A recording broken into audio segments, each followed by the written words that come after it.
বাড়িতে বসেই ভোট দিলেন জেলার প্রবীণ ভোটাররা। আগামী 19 এপ্রিল সারা দেশের সঙ্গে কোচবিহার সহ পশ্চিমবঙ্গের 3 জেলায় প্রথম দফার নির্বাচন অনুষ্ঠিত হবে। নির্বাচন কমিশনের নিয়ম অনুসারে 50-এর ঊর্ধ্বে প্রবীণ নাগরিক এবং বিশেষভাবে সক্ষম ব্যক্তিরা বাড়িতে বসেই প্রদান করবেন ভোটাধিকার। আর সেই মতো মঙ্গলবার বাড়িতে বসেই ভোট দিলেন জেলার সবচেয়ে বয়স্ক ভোটার মাথাভাঙ্গা মহকুমার জটামারি এলাকার কুমুদিনী বর্মন। তার বয়স 114 বছর। জেলায় এমন প্রবীণ ভোটারের সংখ্যা 3000-এর বেশি। জেলায় শতায়ু ভোটের সংখ্যা 24। এদিন মাথাভাঙ্গা 2 নম্বর ব্লকের প্রায় 118 জন বাড়িতে বসে প্রয়োগ করলেন ভোটাধিকার।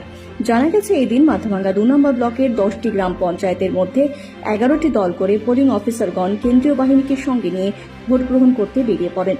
এই দিন ভোট প্রদানের যাবতীয় সামগ্রী নিয়ে প্রতিটি গ্রামের তালিকায় থাকা ব্যক্তির বাড়িতে গিয়ে নিয়ম মাফিক ভোট গ্রহণ করা হয় বলে জানা যায়। ব্লকের অন্যান্য গ্রাম পঞ্চায়েতের মতো লতাপাতা গ্রাম পঞ্চায়েতেও ভোট প্রদান করেন 24 জন বলে জানা যায়। বাড়িতে এইভাবে